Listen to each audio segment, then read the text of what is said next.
সব ধোঁয়াশা কাটিয়ে জাতিসংঘের ৭৯তম সাধারণ অধিবেশনে যোগ দিতে সোমবার নিউ ইয়র্কের উদ্দেশ্যে ঢাকা ছাড়বেন অন্তর্বর্তী সরকারের প্রধান উপদেষ্টা ডক্টর মোহাম্মদ ইউনূস ও তার সফরসঙ্গীরা। দুপুরে পররাষ্ট্র মন্ত্রণালয়ে জাতিসংঘের সাধারণ অধিবেশনের সফর নিয়ে ব্রিফিং করেন পররাষ্ট্র উপদেষ্টা তৌহিদ হোসেন।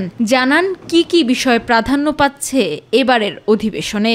তিনি তার বক্তব্যে বিগত ২ মাসে বাংলাদেশে ঘটে যাওয়া অভাবনীয় গণ অভ্যুত্থানের বিবরণ ও আগামী দিনে জনভিত্তিক, কল্যাণমুখী ও জনস্বার্থে নিবেদিত একটি রাষ্ট্র ব্যবস্থা গড়ে তোলার দৃঢ় প্রত্যয় বিশ্ব দরবারে তুলে ধরবেন বলে আমরা আশা করছি। শান্তিরক্ষা কার্যক্রমে বাংলাদেশের বলিষ্ঠ অবস্থান, জলবায়ু পরিবর্তন ও এর প্রভাব, জলবায়ু ন্যায় বিচার প্রতিষ্ঠা, বিশ্বব্যাপী সংঘাত, রোহিঙ্গা সংকট, টেকসই উন্নয়ন লক্ষ্যমাত্রা, প্রযুক্তির টেকসই স্থানান্তর এবং ফিলিস্তিন সম্পর্কিত বিষয়সমূহ তার বক্তব্যে উঠে আসতে পারে। উপদেষ্টা বলেন, আগামী ২৭ সেপ্টেম্বর জাতিসংঘের ৭৯তম অধিবেশনে বক্তব্য রাখবেন প্রধান উপদেষ্টা ডক্টর মোহাম্মদ ইউনূস।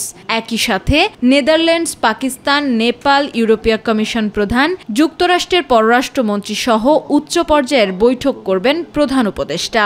পাকিস্তানের প্রধানমন্ত্রীর সাথে সাক্ষাৎ হবে, নেপালের প্রধানমন্ত্রীর সাথে, ইউরোপিয়ান কমিশনের প্রেসিডেন্ট, যুক্তরাষ্ট্রের পররাষ্ট্রমন্ত্রী, জাতিসংঘ মহাসচিব, মানবাধিকার সম্পর্কিত হাইকমিশনার জাতিসংঘের, বিশ্বব্যাংক গ্রুপের প্রেসিডেন্ট, ইউএসএআইডি প্রশাসক, এদের সাথে চিফ অ্যাডভাইজারের দেখা হওয়াটা কনফার্ম হয়েছে।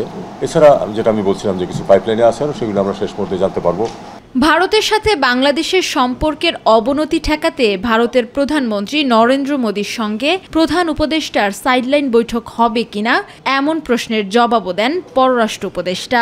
জানান, সম্ভাবনা নেই দুজনের সাক্ষাতের। ওনাদের দুজনের উপস্থিতি নিউ ইয়র্কে একসাথে হচ্ছে না, কারণ জনাব মোদী একটু আগে চলে আসছেন আর আমাদের চিফ অ্যাডভাইজার একটু দেরিতে যাচ্ছেন, কাজেই তাদের ওখানে দেখা হওয়ার সম্ভাবনা নেই বলেই মনে হচ্ছে। জয়শঙ্করের সাথে আমার দেখা হওয়ার সম্ভাবনা আছে, মোটামুটি প্রায় নিশ্চিত।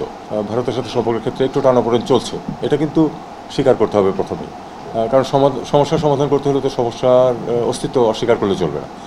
আমরা অবশ্যই চেষ্টা করবো সেই টানাপোড়েন যাতে আমরা পেছনে ফেলতে পারি। রোহিঙ্গা ইস্যুতে আন্তর্জাতিক সম্প্রদায় যেন তাদের ভূমিকা শক্তভাবে পালন করে, বাংলাদেশ জাতিসংঘ অধিবেশনে সে আহ্বান জানানো এবং সংস্কার ও মানবাধিকার ইস্যুতে বাংলাদেশের অঙ্গীকার ব্যক্ত করা হবে বলেও জানান পররাষ্ট্র উপদেষ্টা তৌহিদ হোসেন। আমার ব্যক্তিগত খরচে ব্যক্তিগত ট্রিপের। আমেনা হীরা, মাই টিভি, ঢাকা।